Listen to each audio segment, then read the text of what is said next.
Hey, welcome back to Evil's Comics. I'm Evil Mike. I got a review for you. This is going to be a complete story on ENIAC issues 1 through 4, but specifically the fourth issue.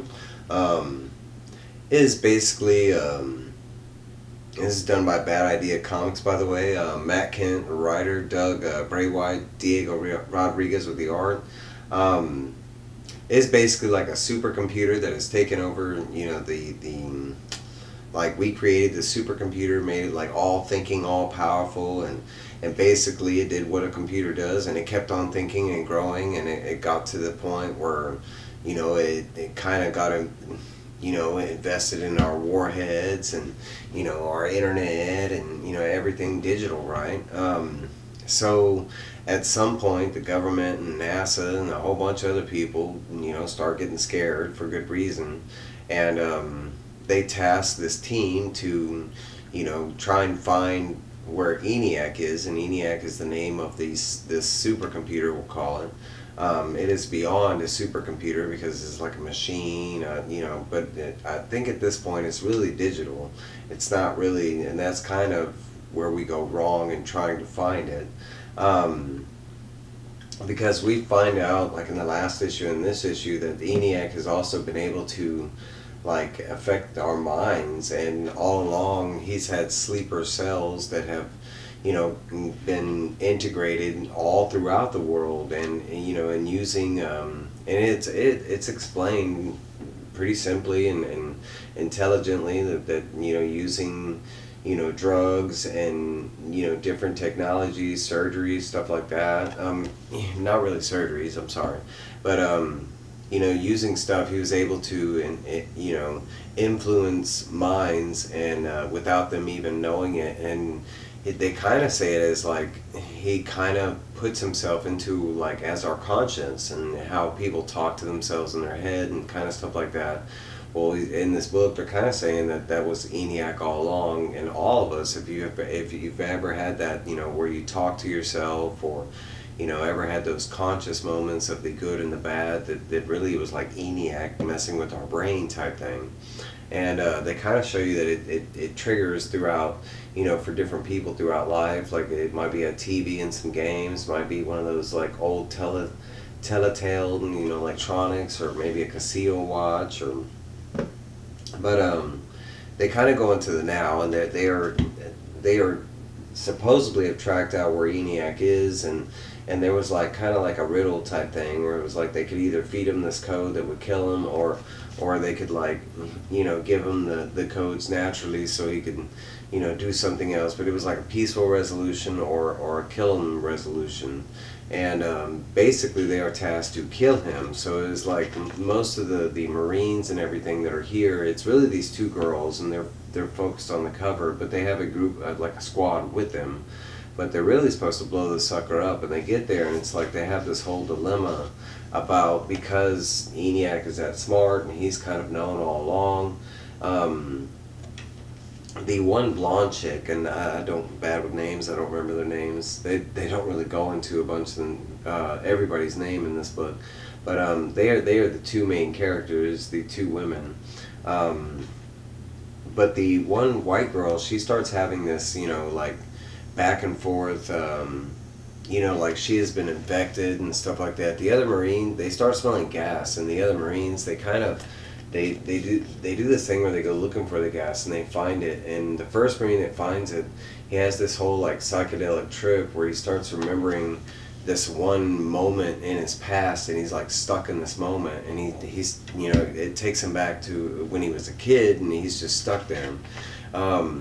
They do show that later on the gas has different effect on different people, because one of the other soldiers, it catches up to him, and he just starts like turning inside out type thing. The other guy is still just stuck there in that memory though. They do reveal that some of the soldiers were smart enough to try and bring like an EMP, and they were going to use that. ENIAC has been smarter, and he has placed an explosive device, inside the EMP, and ends up blowing it, and that guy ends up going blind. When he goes blind, he believes he sees the true form of ENIAC, and it shows here, and he's really just tripping from the gas. And so he kind of he starts trying to kill ENIAC and everybody around, believing, and they're all kind of doing the same thing, where they're all kind of doing this traitor thing, where they all believe they're being infected by ENIAC on some level. Like they show the two girls fighting back and forth because the one girl wants to complete the mission, and she kind of reveals to the girl right here that, yeah, I feel like I've been infected, and now I know for sure that we've gotten this far, and maybe it was my mom and she didn't do it on purpose. And they kind of go to this, like they show all throughout her life how like she's had these moments, and in the back of her head there's been these thoughts, and really it was just ENIAC messing with her brain. They go back into the other soldier that was blinded, and he's getting worse for wear, because they're in like, another thing is they're in like a bulletproof type like corridor, and he's getting cut up by his own bullets type thing. They do end up having to shoot him in the kneecaps, but they don't kill him. They kind of tell him, hey, we gotta complete this, stop messing around. And for some reason he is subdued by that. He stops and fighting him or whatever. But they do continue, and through the mix of the one girl messing with the guy, the girl that was infected by the ENIAC program, she runs over and does enter the code into ENIAC. A brief little scuffle, and then it's revealed that the code was entered. It's too late. The girl, her squad mate even blows the door off where the two hatches were, and it is revealed that there's just one of those telesays, teletales or whatever they're called, the Texas Instrument, but that he wasn't there anyways, and it was all planned out because there's a message for one of the girls, it's the white girl, and her name's Fletcher, but all of it was kind of pre-planned, and it didn't matter which way it went. ENIAC was smart enough to have a plan all around it, kind of like you can't outsmart the machine. And it's showing, right after that, what happens when they unplug that code into him, what he got out of that. And he basically was uploaded all the codes to Earth's, warheads. He activates them, the government's like, man, we're in for some fun, And basically they show that the government does try to stop ENIAC. They send out all these teams, and for no good, nothing comes. ENIAC kills all in one place. It's like he's got drones ready for him. Another place is drones. Another place he uses their own vehicles like a battleship to kill them. Technology, huh? It's all around us. But eventually he does launch all the warheads, and they show some more of the destruction from the other. Because they did this unified strike all the way across the world where they were trying to get rid of everything digital, and ENIAC just, shot it down everywhere digital. But they do show that he does launch all the warheads, and it's kind of sad because at this moment I was like, oh, it's going to be, they're just going to kill everything, and ENIAC's smarter than that. Because he launches all the warheads, but he actually aims them for space. And there is one panel, all the panels are like, oh no, and they're all sad. There is one panel where they're rejoicing, and it was kind of surprising. I was glad they put that in there, because they do show that all the warheads go out into space. And that was his plan all along. And it's later revealed that they just kind of think that ENIAC just gained all the knowledge that he could off of Earth, and he wanted to keep growing, so he kind of just started looking elsewhere and launched himself out into space. They said they tracked down all the warheads that they could, and they did find out that one of the places he landed on was Mars. It was like the nearest place he landed on, and at Mars he just built another space station that was the size of a baseball and launched off from there further into space. And basically after that, all the world's governments kind of lost track of ENIAC. They do go into that the Earth all of a sudden becomes peaceful with the loss of all of our nuclear warheads and capability, because when he left, he also killed all of our main digital and technological things. And they kind of go into what Fletcher, her name, and the other girl, I don't know, but I'm bad with names, guys. But the two girls are put into motion to kind of redirect the world and that kind of thing. They go into Fletcher's mom, because her mom was kind of like hinted at that she was the one that infected her with the ENIAC thing, but it wasn't her either. It was ENIAC, so she was cleared, and they have like a happy-go-lucky ending. They do show that if Bad Idea continues doing whatever, that these two badass women will maybe show up doing what they do, fixing problems. There was this little the side story. There's a side story in all Bad Idea comics, but this one is the Fabulous Hero Trade, and it was so badass. It's black and white. It basically shows you this guy on the cover. I didn't get it to the end of the story, so I'm not going to explain it. But it goes through and it shows, and this artwork is amazing. It's Matt Kent, and the artist is David Lapham. And I know David Lapham's name from somewhere. I do recognize the art, but I'm drawing a blank.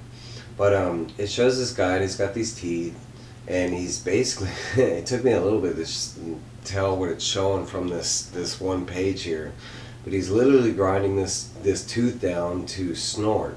And then he gets high off it, and then it's like, right here you can see it's this whole like trip he's getting off this tooth.